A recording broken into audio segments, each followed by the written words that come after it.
So I just wanted to spend like 15 minutes or so and just talk a bit about like the backstory making this film. But from you guys' experiences, I felt like that would probably be one of the most interesting topics. So as I mentioned, I'm an undergrad. This started as a project in Huntsman Hall, and this class that I was taking is called Visual Advocacy. The reason why I even took this class in the first place is, I've always loved filmmaking.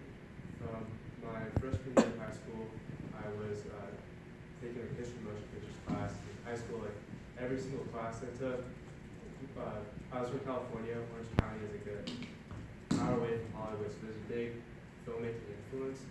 And so like every single class, like every semester I'd have a film project, and everyone always wanted me to be part of the team because I love filmmaking a lot. And so I got to Penn, and I did the same thing here, like sprinkling, assisting in sprinkling. During my freshman year, they wanted to make a promotional video for like the team, and I stepped up and did that. I helped a lot of the acapella groups make music videos. I helped in admissions make some videos. I made some for Wharton at some point. But by the time I was sophomore year, I felt a little hollow because I felt like the films I was making could try and tackle a bigger issue than just mere entertainment. And so a writing seminar professor told me about this class, and it's a whole year-long class. I actually didn't even need the credits because I finished all my humanities already. So it was like purely just like for enjoyment. And it was also very intimidating in the first class I went in. So how it's structured is in the fall semester, this was fall 2015, so back when I was a sophomore last year. In the fall is all the research, and then in the spring, it's all about the actual production. And so I remember going to the first class. It was 8 students only. The professor had been leading the program for 10 years. And I was really intimidated at first because I stepped into this class in the law school, and I'm used to classrooms like this, like the MBA classes, like, it's like lecture halls. Instead, what I saw was just like a huge rectangular table, and like everyone knew so many things. Like people were saying things about like social activism. I had no experience with that. At one point, I think someone brought up the word grassroots, and I didn't know anything. Like I literally thought grassroots meant like the roots of grass. So I ended up working on this. I worked with a partner. His name was Xiao, and he was a Master's of Law student from Beijing. And I think the reason he wanted to get involved in this is because coming from Beijing, where there's a lot of smog, he came to America and Philadelphia, and to him it was like paradise. It's like, wow, the air here is so clean. Like, why is there even opposition to this like energy hub expansion? And it also seemed like a lot of people in Philadelphia didn't really know about this expansion proposal, even though the oil and gas companies, primarily PES, had really been promoting it for a really long time. And that's why I wanted to get involved. So the biggest challenge I had with this film was,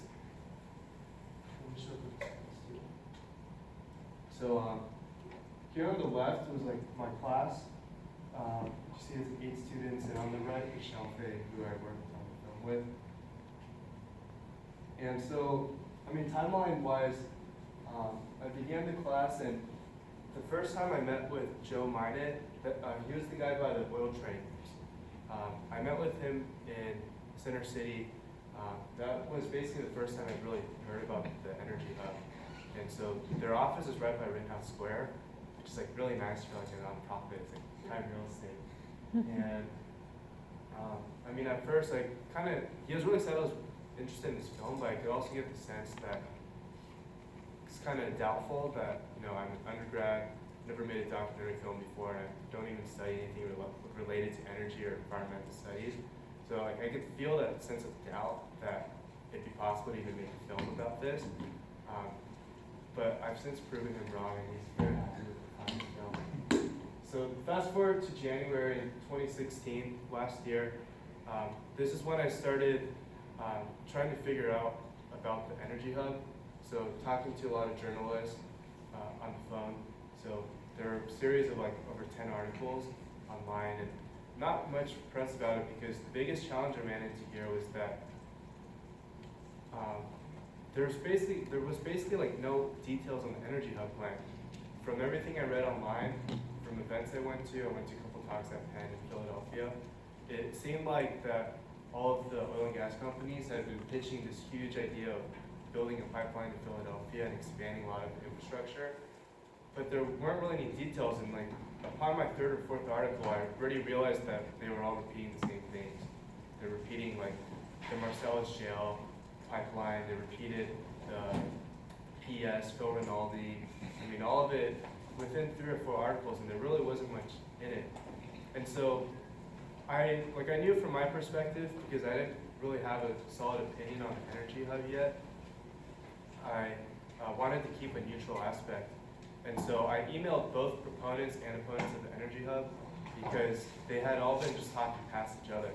They would all debate, write articles online, yet no one really brought them together. And actually, at one point you see Professor Mark Allen Hughes from Penn, from the Climate Center, and he actually brought together some of the opponents and proponents ones, and it ended up really badly. Like, people were shouting at each other, they left the room, it was very emotional, never talked again. So, began phone calls with journalists, and I remember like on Tuesday mornings, I'd wake up at like 7 a.m., I had a 9 a.m. class, and I'd get on the phone call like in Huntsman, one of the GSRs, like right before class started, and it was just like trying to figure out what was going on. And no one really had any answers. They could just point me to certain events. So I had my first interview in February 2016, last year, with this journalist, Andrea Anastasi, who'd written a really interesting article on state impact, which is I'm not exactly sure what they are, but they write a lot of energy hub related articles. And you'll notice that you actually never saw her in the film. And this is because, like, very embarrassing fact, like the interview went really badly. All the shots were out of focus. I think she was really nervous. And it was my first evening interview, so I was literally just like reading off the paper, and I never even looked at her. So it was like really bad. And I never told anyone how embarrassing that story was. But she did give us a lot of great connections. She gave me a list of people to reach out to. So a lot of the interviewees you see in this film are from her work. At one point, Andrea became, like, she was, it was very shocking to me because at one point she had said something bad about Phil Rinaldi from Philadelphia Energy Solutions, and immediately, within seconds, she was like, "Oh wait, take that back. I don't want you to put that in the film." And I was just sitting there, still looking at my paper because I was bad at interviewing at that point. But I was really surprised because at that point I didn't realize how much power the oil and gas companies seem to have. Because she's a journalist, and like she seemed to be afraid of speaking up about this issue, even though, like I told her, to be like a neutral film with a more objective standpoint. So by March 2016, after doing a couple interviews, by this point I interviewed like the Solar City guy, the doctor who you see in the park, a lot of the people. By this point I'd come across this interesting event called Philly Thrive. It's a community organization out in South Philadelphia where Philadelphia Energy Solutions is. And I heard about it the day before because I was at a post-carbon futures talk at the Penn Museum. I heard about it. So I showed up at the event. I got permission beforehand to shoot video footage. And the reason I wanted to go is because I wanted a very more human aspect to the film. At this point, without any human aspects, it's just a lot of the talking heads and very high level, like professors and experts and like directors, and not really touching the people who are actually impacted by this proposal. So that's why I went to this talk, and it was my first time going to a community meeting as well. I remember Alexa, the woman who was speaking, she gave me specific instructions and told me not to shoot like when they're in a circle. She told me not to shoot this shot. And guess what I ended up doing? I ended up shooting it, and so because I totally forgot, I was stuck in the moment. So actually when they were doing this, I was sitting in the back trying to get the shot, and instead of being like inconspicuous, I was there holding up the tripod like way above everyone's heads and everyone could see it to try to get that shot. And I think in the end, this shot actually was very powerful for the film because it was a strong hook at the beginning to show how the, oh yeah. Why didn't she want you to shoot it? That's a good question. I think so I think because this was one of the first meetings, she wanted to have a sense of like intimacy within the group. And so like as an outsider, I might kind of be infringing there. That's a question about some of the substance of the film. Did anybody propose a alternative strategy to the energy hub? Because watching this, I can see it's sort of about whether this is a good or a bad idea. But realistically, these hydrocarbon products have to get processed, refined, and distributed from somewhere. So are there suggestions for doing it somewhere else? Or was there any takeaway in that sense that the people who are opposed to it? Because realistically, solar can't 100% replace traditional energy sources yet. So I searched really hard to try and find an alternative. I couldn't find a solid alternative. Like you hear Joe Maiden, the guy at Oil Trades, proposing like energy efficiency and solar. I think he mistakenly mentioned geothermal once, but there's no geothermal here in Philly. And yeah, there wasn't really a strong alternative, and that's the biggest reason why I really decided to stay neutral in my decision, opinions of Energy Hub, because like originally in the beginning, I really wanted to say like, we should be investing in these new technologies, much like my home state California and other places I've been. But there really wasn't a strong alternative. In fact, John Conley, the guy from Solar City, on camera he says like this nice pitch about how we want to be like Germany and there's an emerging solar market. He's the guy who was like the VP of commercial sales, and actually like reached out to him through this event. It all pulled together that way. But a couple months later, like off camera when we were just chatting, he told me like, yeah, there hasn't really been much growth here in Philadelphia. So there's not really much of an alternative. So in terms of alternatives, two kind of points. One, Delaware has also been speculated as another kind of energy hub further down the river close to the water, and the other alternative would be to Boston and New York Harbor, both of which permitting can't happen. So it's Delaware and Philly. And people live in Delaware who would have the same. The same thing. It's going one place or the It's other. banana. Build absolutely nothing anywhere near anything. Yeah. Why couldn't they I'm completely clueless on this stuff. Why couldn't they do it like further outside of the city where there's less of an impact on the air breathe? This is probably very naive. Well, at least in turn, I used to work for PGW, which is the Philadelphia Gas Company, so I was kind of part of this conversation before school, so disclaimer. But I was on the environmental team, so I was on both sides of this. But a big reason that it's closest to the rivers is access to the ports, because that's where the shipping is going to be. So if we want it to be an export hub, it has to be somewhere where ships can access it directly. So anything inland is going to be you're going to have that extra step of transportation from the processing to the ships. And along with most Northeast cities, inland is still pretty heavily populated. It's not like there's a ton of space there anyway. But having it directly on the shipping routes will make it a lot more feasible and a lot less expensive to export the gas or petroleum, whatever they choose to go with. The water depth in a lot of the Delaware River is large enough that an LNG carrier, for example, can come up it. And that's very unique because not many have that depth for a large 130,000 cubic ship to be able to come up, cubic meter ship to come up. Yeah. Well, not LNG would explode, it dissipates. If it were to leak, it would just fall out and all. Ships are made of plastic for a reason. No, but if there was a puncture in an LNG vessel, what would happen is it would just hit the water and it would just literally turn into vapor. Puncture, yeah. There was a spark. There would be a spill.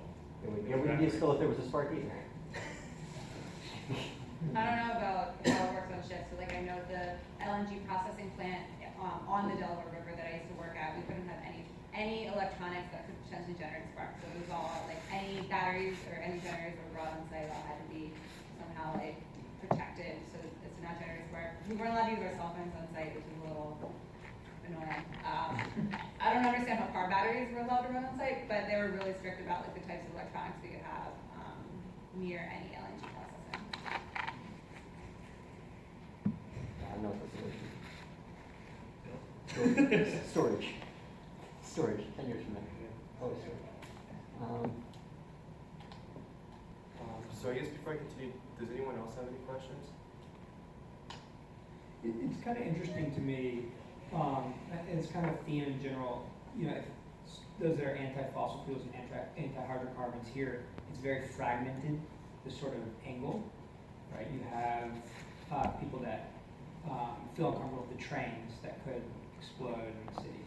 You have the asthma and the cancer, and then you have, which is sort of linked, I guess, the fact that the plants are so close to the city. Do any of these groups that you interviewed or talked to work together, or are they all just kind of,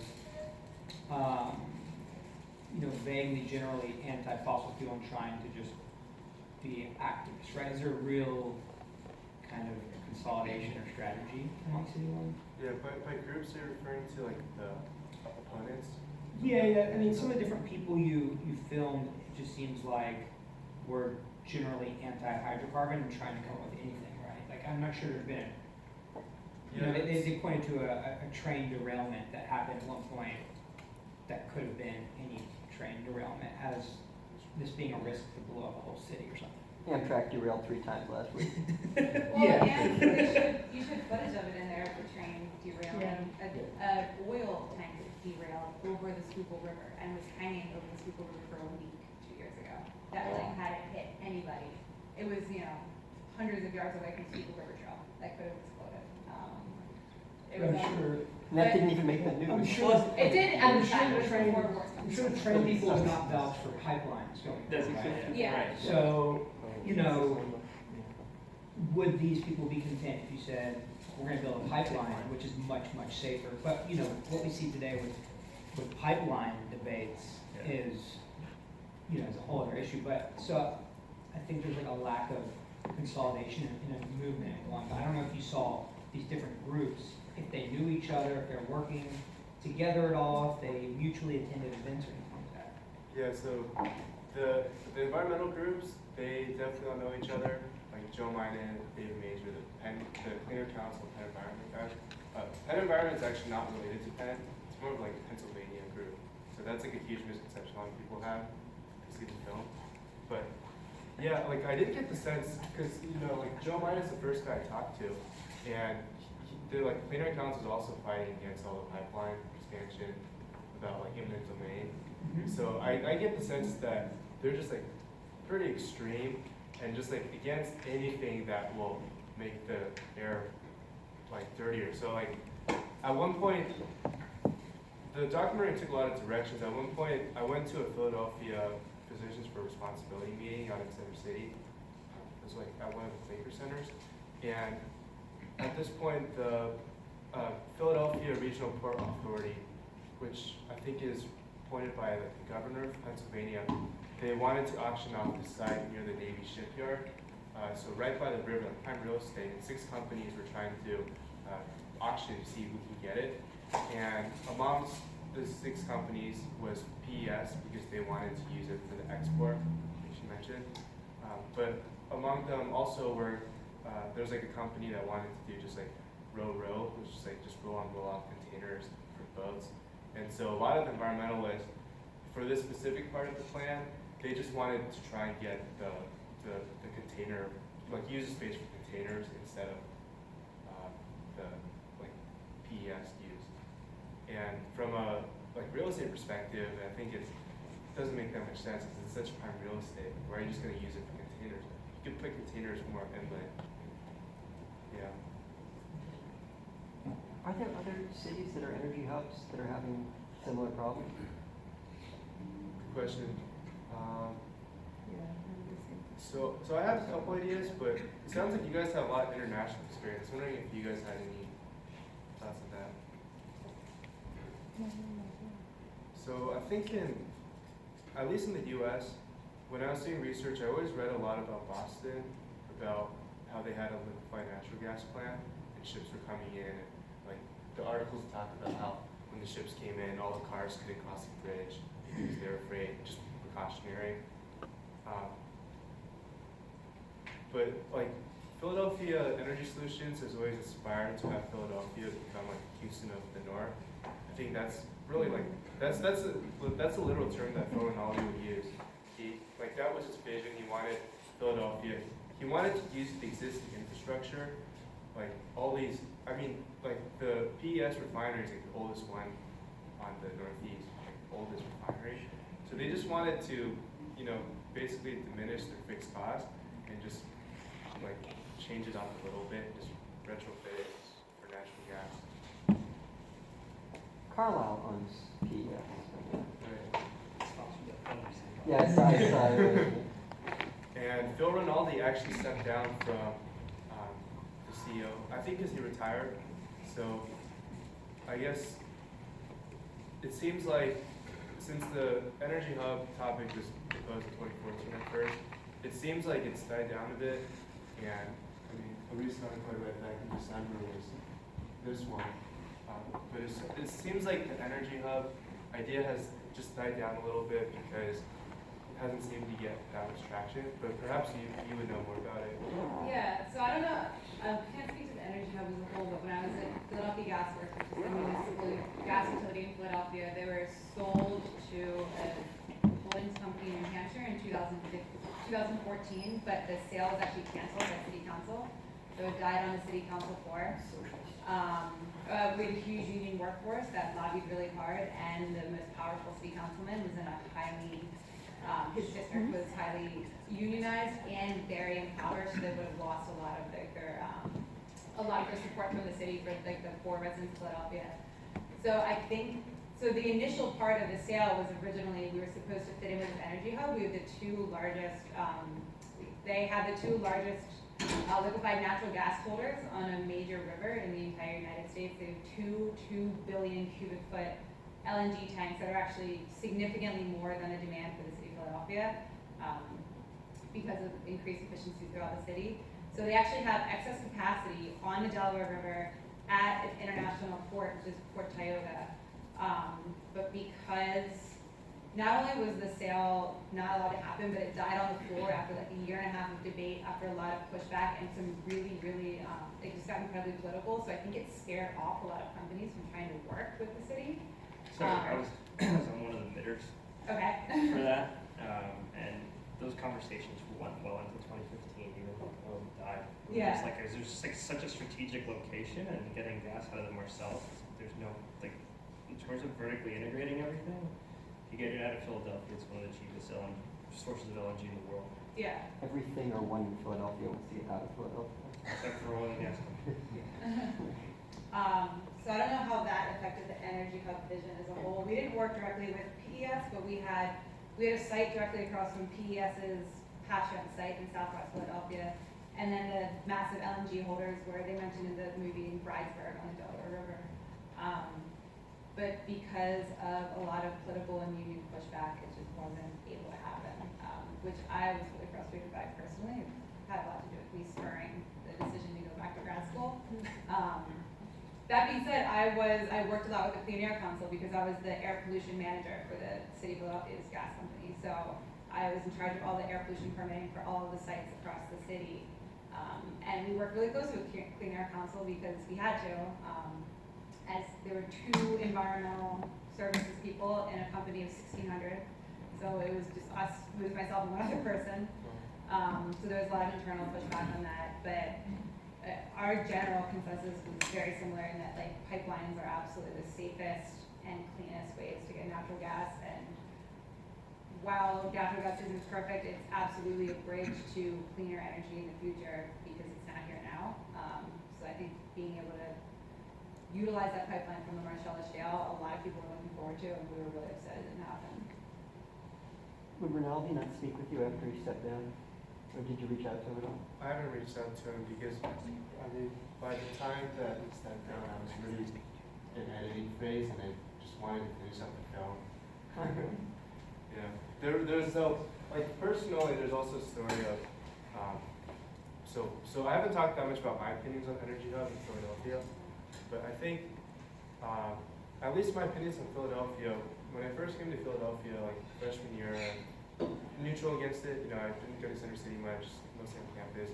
By sophomore year, I think after talking about the energy, just reading so much about Energy Hub and infrastructure, especially coming from California, where, you know, when my family would take vacations to Las Vegas, we passed by these huge solar farms, and I was used to seeing all of these new advancements and renewables. So coming here, it was kind of like a culture shock in that sense, environmental energy shock, and I actually ended up really hating Philadelphia after my sophomore year, April or May.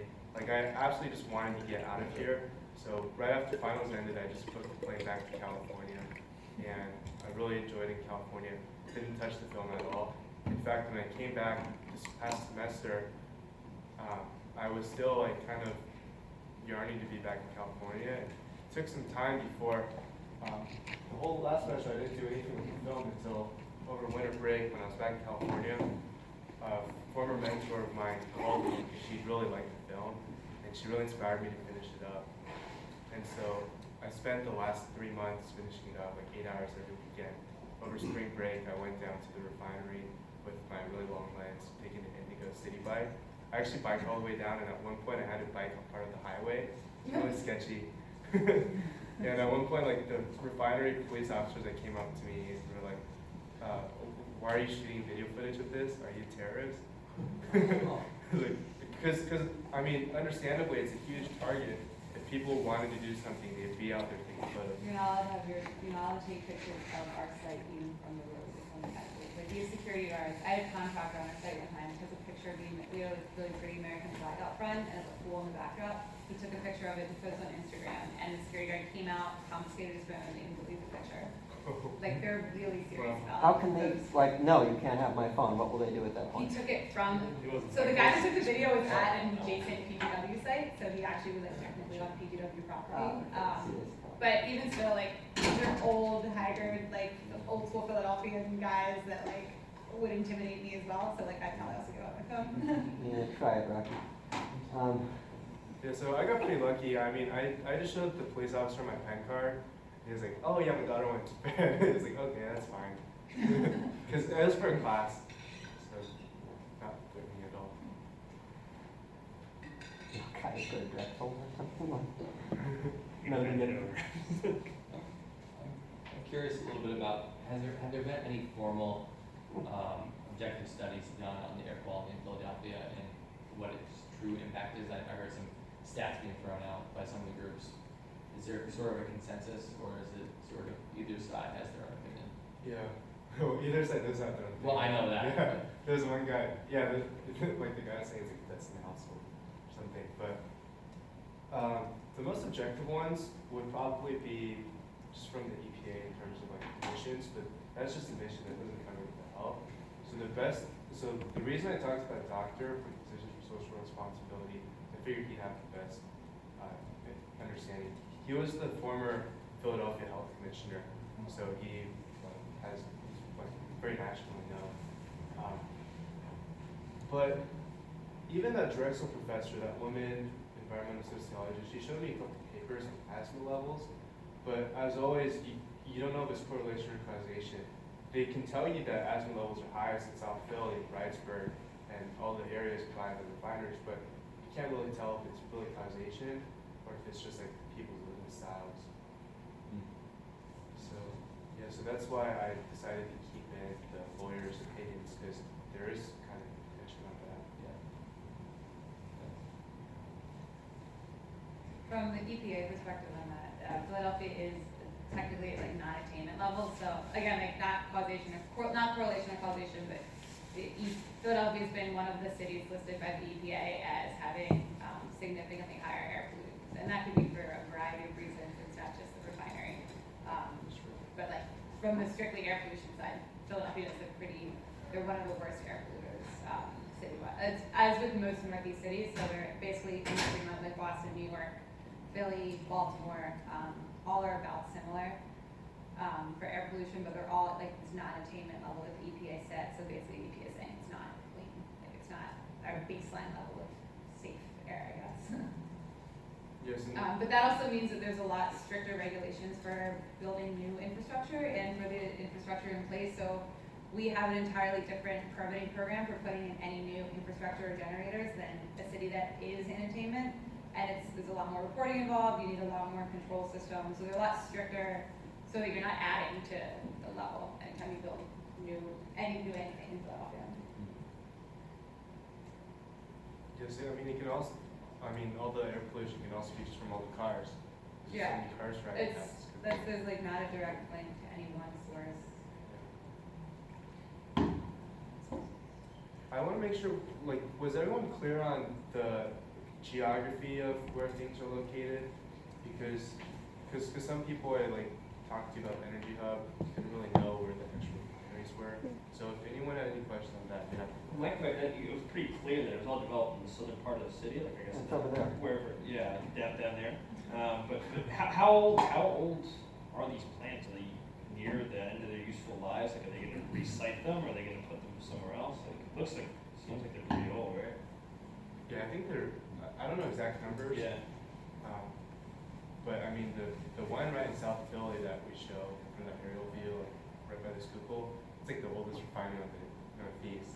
Yeah. So I'm guessing it's probably pretty old. So it's like the plants are just recited and just repat continually. Yeah, this Yeah. one like upgraded to now. Yeah, it's completely upgraded or just recited? I think it's more upgrades than it is recycling. It's Yeah. because of the lack of real Yeah. estate and the location. For the sites that we had, we'd have corners of it with old equipment that were either being left in place because it was polluted and contaminated, or we were gonna sell as scrap. And then we would just kind of like shift operations around the site, like new equipment, which was a lot easier than siting and buying new property. So one interesting thing I want to clarify was, when I was researching the Energy Hub, I even wasn't sure which refineries they were talking about at first, because there's the, I mean, like I'll show you on the map, there's the, or you guys probably know, there's like the one, so there's Philadelphia Energy Solutions in Philadelphia, but then down in Delaware, right between Delaware and Pennsylvania, there's like the Marcus Hope refinery, and so my film actually kind of centers more around the Philadelphia one, like within 3 miles of the city. But it seems to me, from my research in the past couple Marcus, months, like where the Sunoco has a huge. yeah, the Sunoco one seems to be doing pretty well. Like there's big India ships coming in and exporting natural gas. Question here, Was Delta just built one too? Just one over, like gas refinery in South Philly? I think Delta did as well. That was a couple years ago.